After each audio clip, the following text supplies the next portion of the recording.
जो प्रहलाद का पोता था। बलि बचपन से ही साहसी और उदार थे।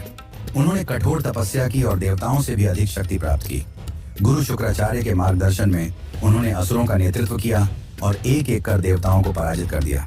स्वर्ग लोक तक पर कब्जा कर लिया गया। देवता असहाय हो उठे और भगवान विष्णु के पास पहुंचे।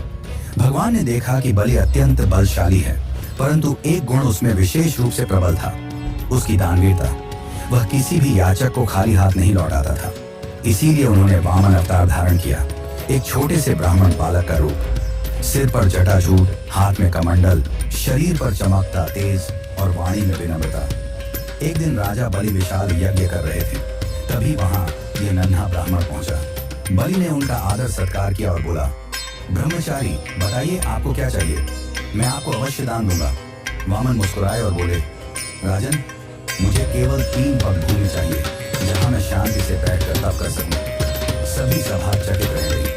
इतना महान दानवीर राजा और इतना छोटा सा दान। बलि ने हंसते हुए कहा, मुझे लगा था कि तुम स्वर्ण गायक या कोई राज्य मांगोगे, लेकिन तुमने तो केवल 3 पग भूमि मांगी। इसे मैं अवश्य दूंगा। जैसे ही बलि ने संकल्प लिया, वही छोटा ब्राह्मण अचानक विराट हो उठा। उसका शरीर आकाश छू गया, सिर से ब्रह्मांड तक उसका प्रकाश फैल गया। ये थे स्वयं वामन विष्णु का त्रिविक्रम रूप। भगवान ने पहला पग बढ़ाया, पूरी पृथ्वी नाप ली। दूसरा पग बढ़ाया, पूरा आकाश माप लिया।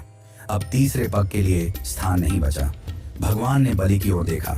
बलि ने मुस्कुराकर अपना सिर झुका दिया और कहा, प्रभु तीसरा पग आप मेरे मस्तक पर रख दीजिए। भगवान ने ऐसा ही किया और बलि को पाताल लोक भेज दिया। परंतु उनकी दानवीरता और सत्य निष्ठा से प्रसन्न होकर विष्णु ने उन्हें आशीर्वाद दिया, राजन तुम पाताल लोक में भी राजा बनोगे और मैं स्वयं तुम्हारे द्वार पर सदैव पहरा दूंगा। यही कारण है कि आज भी लोग मानते हैं कि राजा बलि के द्वार पर स्वयं विष्णु वामन रूप में द्वारपाल बने खड़े हैं।